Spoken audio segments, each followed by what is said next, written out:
It's David from Freedom Founders. What's your biggest leverage point?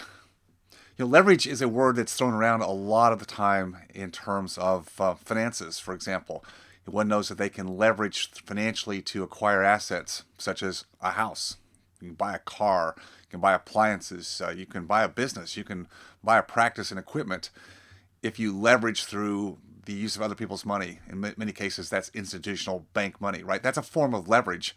And if used properly, leverage is what really does build the world to an extent. It allows people with ideas who want to create value, create products, services, have viable businesses to do so without having to save all the money together to finally go out and put it into place to get things going. So used wisely, that's a good kind of leverage.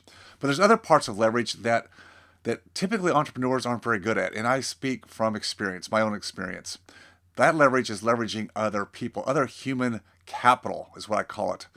Some of the most important capital that we can actually use are other people's time, talents, experience. As entrepreneurs, we are typically taught in life that to get somewhere in life, we've got to do it ourselves, to do the work, to pull ourselves up from the bootstraps, and put our head in the sand and just trudge through, get stuff done, pass tests, get through school, do what it takes to make it happen. And that's true. I mean, perseverance is a virtue that not enough of this world has. So I won't discount that one at all. But going solely on the basis that it's all about you, all about me to get it done, it's going to put limits, boundaries, a ceiling on everything that we want to get done in life. And the biggest thing that most of us lack in life is having time or real freedom.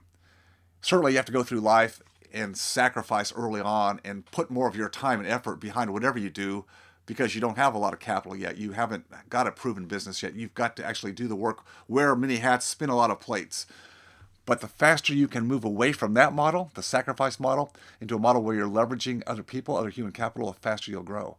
Now, it's something that's not taught in school. It's something that's not taught in graduate school or business training. It's just assumed that we get that, and yet the vast majority of us don't. We have to learn by doing, or not ever learn it at all and do very well. And I know I struggled with this a lot of my life. I'm much better at it today. I appreciate learning about that. I still can always learn and do better.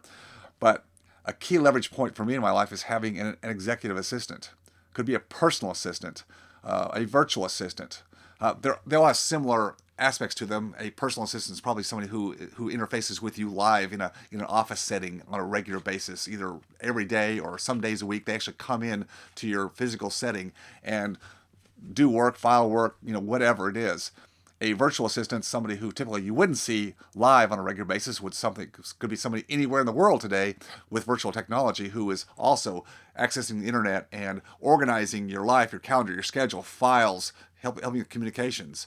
An executive assistant could be, either one of those. It could be someone again who is physically involved in your day-to-day aspect, working with you live, sometimes knee to knee in your physical space, or it could be someone again who is virtual. Or it could be a combination of the two. Whatever it is, you need an assistant. That's really the first person I tell people they need to get or obtain, hire, acquire when they're trying to figure out, how do I get all this stuff done in my life? Because if you continue to try to do it all yourself, there's limitations. You can't get it all done, and you're never going to get to go and do the things that you have the most leverage doing rather than trying to do all the stuff that someone else should be doing.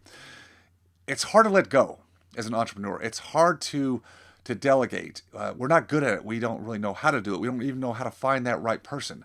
That's a video for another day. But I'm telling you, if you want to get the most bang for your buck, your time, therefore have more free time, but use the time that you have into the right projects, doing the right things of the highest value, you've got to have someone else that can help keep you organized, handle communications, help drive projects. I'm not a finisher. I'm a starter. I'm a great starter. I got great vision, but I'm not the one who's going to get in there and take something typically to the finish line because I've got too many other projects going, right? But if I've got the right people that are project managers and they understand exactly what my outcome is, what I want to have happen in this case, they will take and then drive that project to completion and maybe only involve me 10, 15% of the time for feedback from me. Check-ins, right? Until it's done. They'll get the other people involved they need to.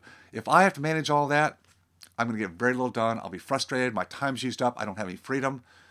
It's a key leverage point. What are you doing to leverage other human capital in your life, in your business, personal or business?